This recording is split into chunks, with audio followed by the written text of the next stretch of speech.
Guys, your boy Benny. We are living in very uplifting times if you know where to look. Great balance is being brought back to the force, back to reality, back to common sense in society. There are massive brands like Bud Light, Harley Davidson, John Deere, Tractor Supply that are saying no to wokeness.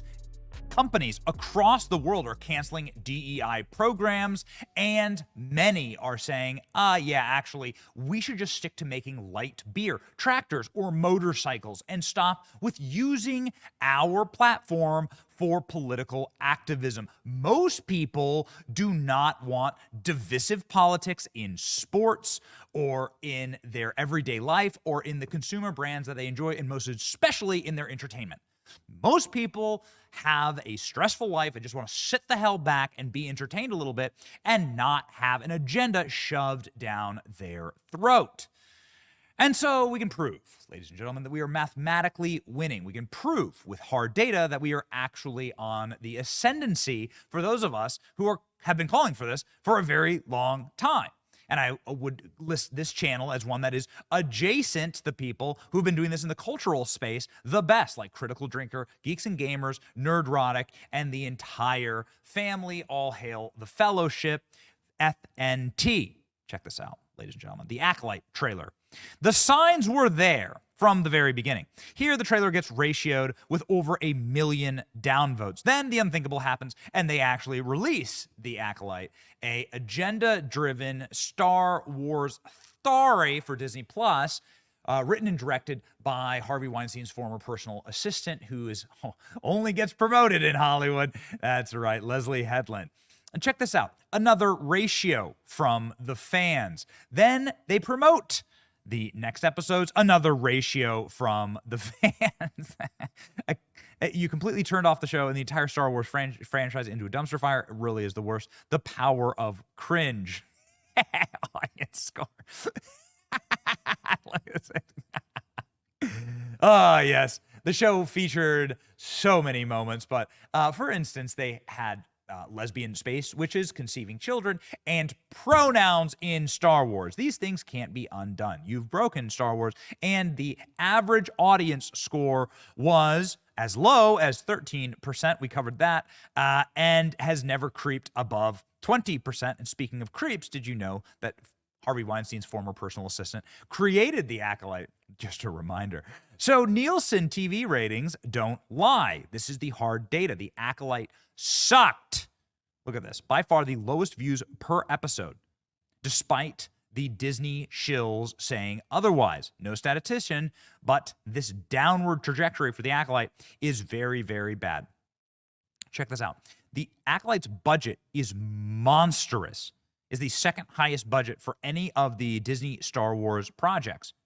Yet, the actual watch time and the number of people who were viewing the project with us right here, okay, on the chart, the number of people that were actually viewing the product, even though it had the second highest budget, was in the trash, was in an actual literal dumpster. The data don't lie. Here's The Acolyte. Here's everything else.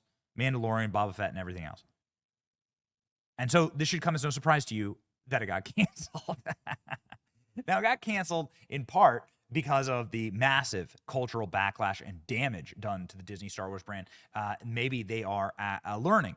But it also got canceled because of friends like us, friends of ours, like Critical Drinker and Nerdrotic, some of our favorite channels who have been going hard in the paint, asking a very simple thing. And it's something we ask on this channel all the time. Do not use the things that we all share in culture to push divisive left-wing activism. Do not giggle and laugh saying that this is the gayest Star Wars ever.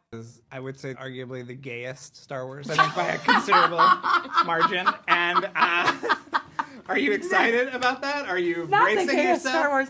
Not the Wow, you've done such an amazing job. Fantastic, great. Now your project is completely and totally canceled. The goal, the point wasn't that there was a gay person in here, or that there was a black person, or an Asian person, or anything.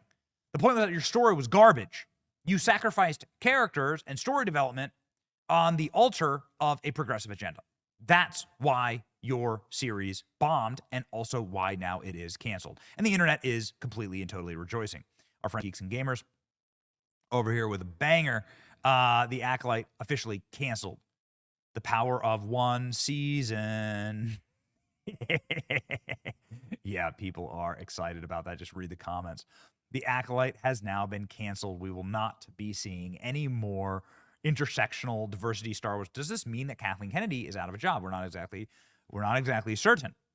But all of our, the fellowship is celebrating. Ryan Kendall over here celebrating ultra woke Star Wars. The Acolyte will not continue. Lucasfilm opting not to proceed. Second season.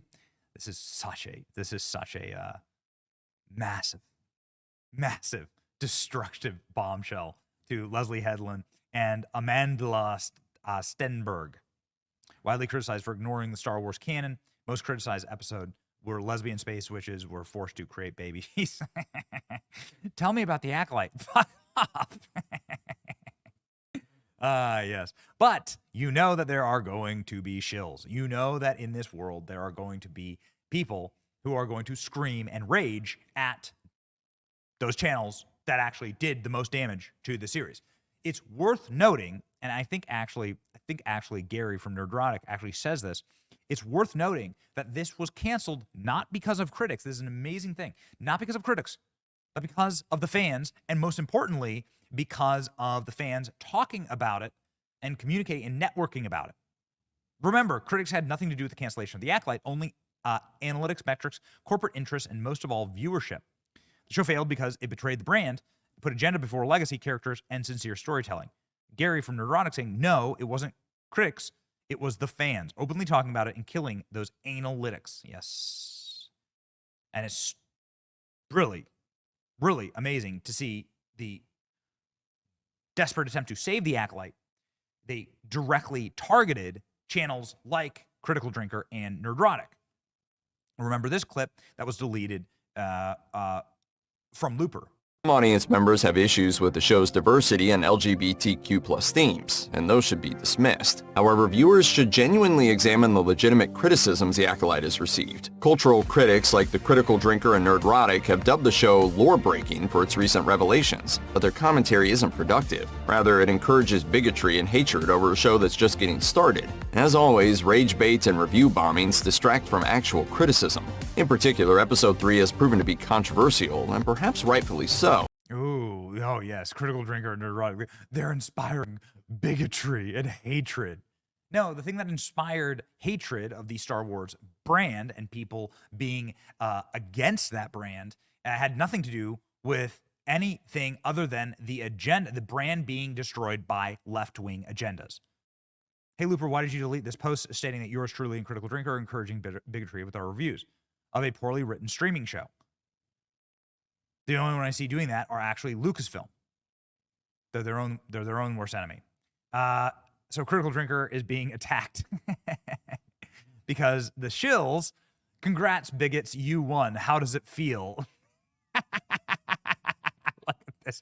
Save the Acolyte. How do these accounts even exist? Critical Drinker saying, it feels pretty good, actually. Yeah, cheers. Cheers. So this is what being a bigot feels like. Yeah, I guess. It's amazing. Incredible.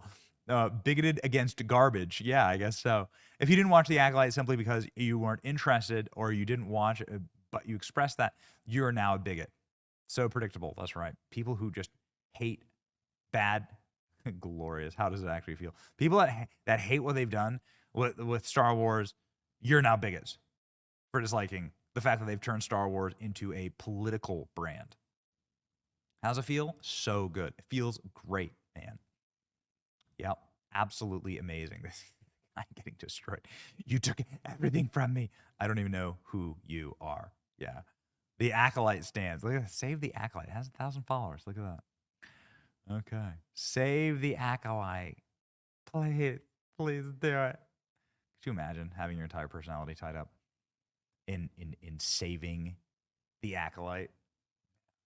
The Star Wars brand continues to descend into total and complete madness. Mark Hamill stating that if you're MAGA, you can go force yourself. Got it. This is at the Fan Expo. This is like at the Fan Expo. So this like shows you where the rot is. because like MAGA is at least half the country, right? Maybe more. We've been here in Chicago. Like feels like there's more. Like every time we go out on the street and like talk with people there for Trump. So you're gonna tell like half of your fans to go F themselves? Yeah. This strategy, whether it's a light beer company, whether it's a sports industry, or whether you're making tractors or selling chicken feed or selling space lasers, right? Lesbian space switches. This strategy is the strategy for total and complete bankruptcy. Bankruptcy. Make the brands and do the things that get you the most customers. If you are in the private sector, that's what you should be doing. That's just smart business. And also, final thing we'll say on this, it's really smart to keep and preserve the things that actually connect people. Because in a crazy divisive world which we live in, it's really important to have things that people actually can unite around and say, that was a good Star Wars, or that was a great beer, and not get political about it, okay? And then get on their, I don't know, Harley Davidson and ride their bike and not be political about it. That's more valuable than ever, okay? Like liking and sharing, you'll find plenty of that on this channel. Like, share, and subscribe. It's your boy, Benny.